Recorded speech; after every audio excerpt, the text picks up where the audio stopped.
Hello दोस्तों, स्वागत है आपका एक नए वीडियो में जिसमें बात करने वाले हैं इंडियन कोस्ट गार्ड न्यू भर्ती 2022 बैच के लिए कि आपका वैकेंसी कब आएगा। तो इसमें हम इस वीडियो में बात करने वाले हैं न्यू वैकेंसी कब आएगी। जैसे कि आपका एग्ज़ाम सबसे पहले बीतता है और जिनका रिजल्ट आ जाता है तो अपने फेज़ 2 में लग जाते हैं। जिनका रिजल्ट नहीं आता है, अच्छे नंबर नहीं आता है, पास नहीं हो पाते, तो उनका एक ही क्वेश्चन रहता है कि भर्ती कब आएगा।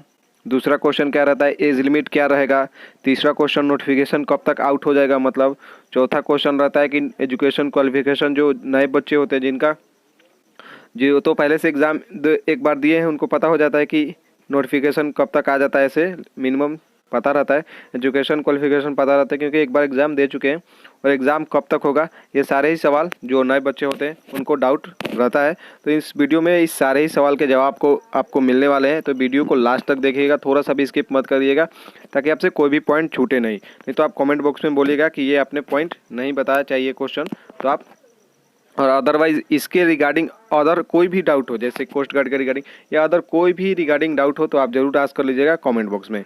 तो दोस्तों, स्टार्ट करने से पहले हम बात कर लेते हैं। एक बार आप लोग कमेंट में जय हिंद जरूर लिख दीजिए ताकि आपस में एक बॉन्डिंग बना रहे। जैसे सुबह उठते हैं तो राम राम या फिर गुड मॉर्निंग, जो भी आप बोलते हैं, जय श्री राम, जो भी आप बोलते हैं ऐसा, तो इसीलिए हम बोल रहे हैं एक बॉन्डिंग बना रहे। तो आप कमेंट में जय हिंद जरूर लिख दीजिए। और दोस्तों, मेरा नाम है परमजीत और आप देख रहे हैं परमजीत क्लासेस यूट्यूब चैनल पर फर्स्ट टाइम विजिट किया, चैनल को सब्सक्राइब कर लीजिए, बेल आइकन के बटन को प्रेस कर लीजिए ताकि कोई भी अपडेट आपसे मिस ना हो।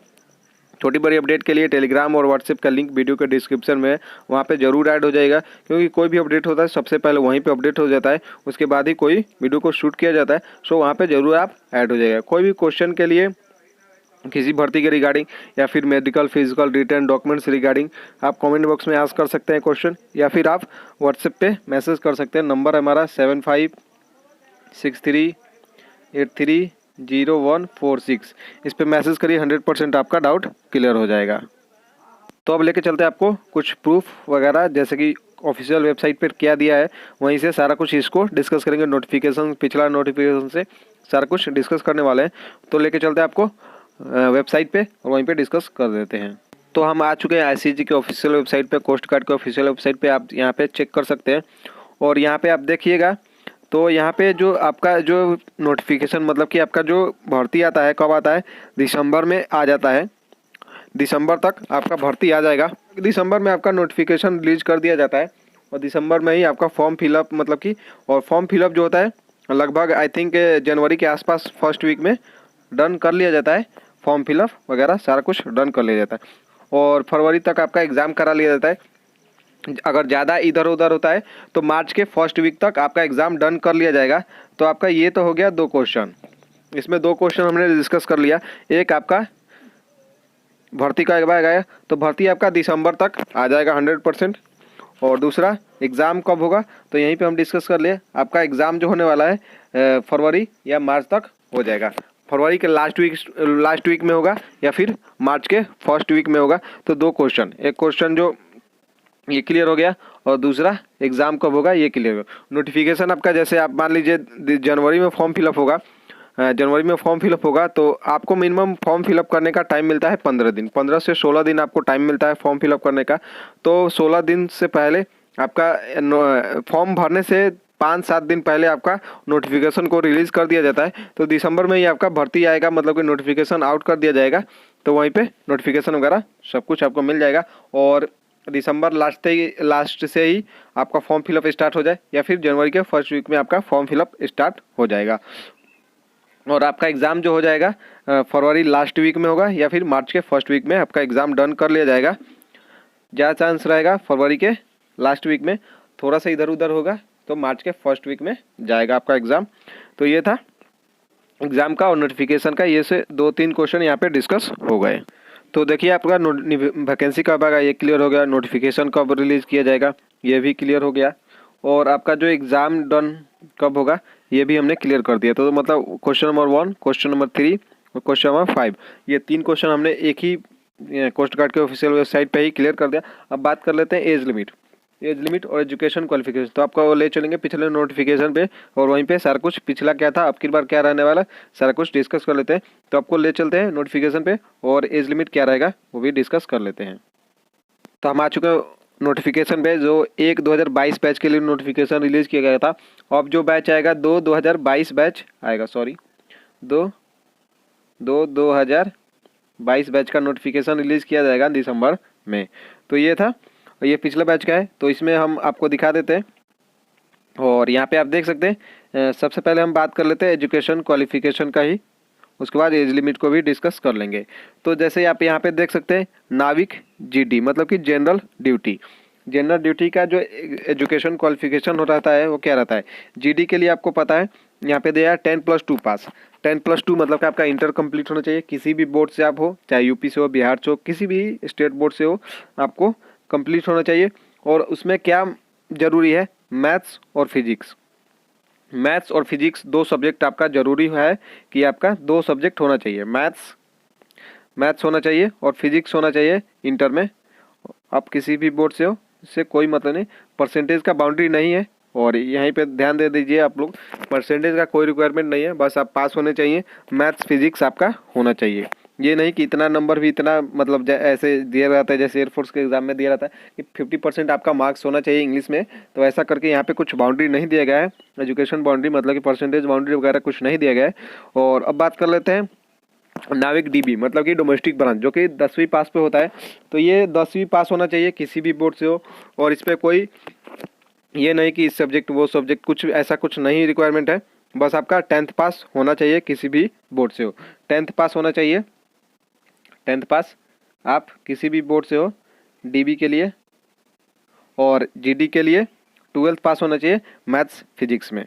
तो ये 2 चीज़ क्लियर हो गए। बात कर लेते हैं तीसरा पॉइंट क्या है, तीसरा पॉइंट है आपका यांत्रिक।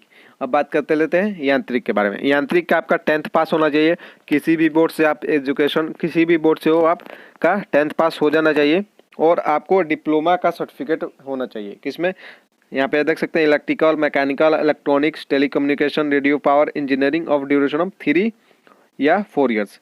3 या 4 ईयर्स का आपको electrical, mechanical, electronics, telecommunication, radio power engineering of duration 3 और 4 ईयर्स, मतलब कि 3 या 4 साल का आपको डिप्लोमा होना चाहिए, जैसे कि इलेक्ट्रिकल में या फिर mechanical, electronics, telecommunication, radio power, ऐसे में आपको 3 या 4 साल का डिप्लोमा का सर्टिफिकेट अगर आपने किया है, आपके पास सर्टिफिकेट है, तो आप इस यांत्रिक के फॉर्म को फिलअप कर सकते हैं। या फिर दूसरा चीज़ इसमें दिया गया है एक और लगा के, मतलब या 10th या 12th, और 10th पास किया है आपने तो 3 साल का या 4 साल का डिप्लोमा, और या 10th 12th पास किया है आपने क्लास किसी भी बोर्ड से आपने पास किया है तो diploma in electrical mechanical electronics telecommunication radio power engineering of 2 या 3 साल का डिप्लोमा भी आपको चलेगा। अगर आपने सिर्फ 10th पास किया है तो 3 साल का कम से कम आपका डिप्लोमा होना चाहिए। अगर आपने 12th पास भी कर लिया है तो आपको कम से कम 2 साल का भी डिप्लोमा होना चाहिए इलेक्ट्रिकल मैकेनिकल इलेक्ट्रॉनिक्स टेलीकम्युनिकेशन में। तो ये था एजुकेशन क्वालिफिकेशन, आपने देख लिया। अब बात कर लेते हैं एज लिमिट के बारे में। तो आप लोग नोटिफिकेशन में देखिएगा, तो नोटिफिकेशन में आप नीचे आइएगा, यहाँ पे आप देख सकते हैं नाविक जीडी एंड यांत्रिक। नाविक जीडी एंड यांत्रिक में आप यहाँ पे देख सकते हैं ऑप्शन है जीडी और यांत्रिक का डेट ऑफ बर्थ जो रहता है लगभग सेम रहता है, मतलब कि एक ही रहता है, बॉर्न बिटवीन 1 फरवरी 2000 से लेकर 31 जनवरी 2004, ये पिछला डेट ऑफ बर्थ है। और नाविक डीबी का जो डेट ऑफ बर्थ था 1 अप्रैल 2000 से लेकर 31 मार्च 2004 के बीच में अगर आपका डेट ऑफ बर्थ था तो आपने फॉर्म को अप्लाई किया होगा। तो अब की बार आपका फॉर्म स्टार्ट जब होगा तो आपका डेट ऑफ बर्थ जो इस फॉर्म में आएगा, नोटिफिकेशन में आएगा, वो क्या रहेगा।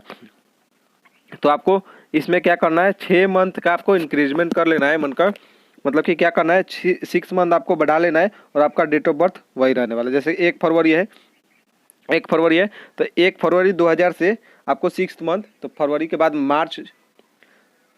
मार्च अप्रैल मई जून जुलाई और अगस्त। तो आपका यहाँ पे लिख सकते हैं 1 अगस्त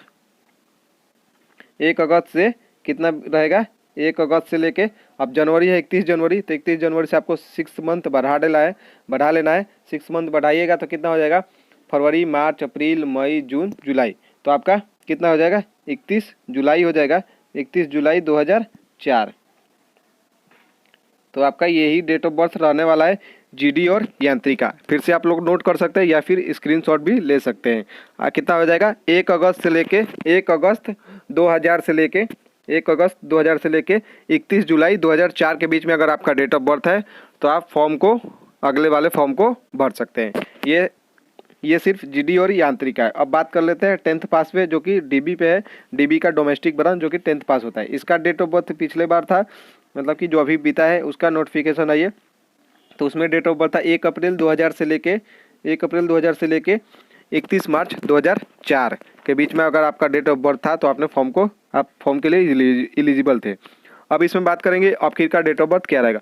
1 अप्रैल से आपको 6 मंथ बढ़ा लेना है। 6th मंथ बढ़ाइएगा तो आपका क्या हो जाएगा, अप्रैल के बाद मई, जून, जुलाई, अगस्त, सितंबर, अक्टूबर। तो आपको इसमें 1 अक्टूबर से लेके 1 अक्टूबर 2000 से लेके 1 अक्टूबर 2000 से लेके 31 मार्च 2004। तो 31 मार्च से 6th मंथ बढ़ाइए। मार्च के बाद अप्रैल, मई, जून, जुलाई, अगस्त, सितंबर। तो यहाँ पे कितना हो जाएगा, 31 सितंबर 2004। 31 सितंबर 2004 ये हो गया डीबी के लिए डोमेस्टिक ब्रांच। 1 अक्टूबर 2000 से लेके 31 सितंबर 2004 के बीच में आपका डेट ऑफ बर्थ है तो आप 10th पास, जो कि डीबी का एग्ज़ाम होता है, उसके लिए एलिजिबल है अगले फॉर्म नोटिफिकेशन के लिए, आपके लिए एग्ज़ाम के लिए। और आपका यहाँ पे 1 अगस्त 2000 से लेके 31 जुलाई 2004 के बीच में है तो आप जीडी और यांत्रिक के लिए भी एलिजिबल है। तो ये सारे डाउट्स आपको क्लियर हो गए होंगे इस वीडियो में। थोड़ा सा वीडियो लंबा हो गया क्योंकि 5-6 क्वेश्चन थे तो इसको डिस्कस करने में टाइम लगता है, वो भी प्रूफ के साथ, ऐसा ही नहीं कुछ भी आए बता दिए। तो आपके सारे डाउट क्लियर हो गए। वैकेंसी कब आएगा, दिसंबर तक आ जाएगा। एज लिमिट क्या रहेगा ये भी अभी हमने बता दिया है। और नोटिफिकेशन कब आउट होगा तो ये भी दिसंबर में ही आउट हो जाएगा। एजुकेशन क्वालिफिकेशन हमने बता दिया। एग्जाम कब तक होगा तो फरवरी लास्ट वीक या मार्च के फर्स्ट वीक में आपका एग्जाम डन हो जाएगा। ये सारे क्वेश्चन के जवाब आपको मिल गए। और वीडियो अच्छा लगा हो तो लाइक ज़रूर कर दीजिए, दोस्तों के पास शेयर कर दीजिए। और अभी तक आपने चैनल को सब्सक्राइब नहीं किया तो चैनल को प्लीज़ सब्सक्राइब कर दीजिए।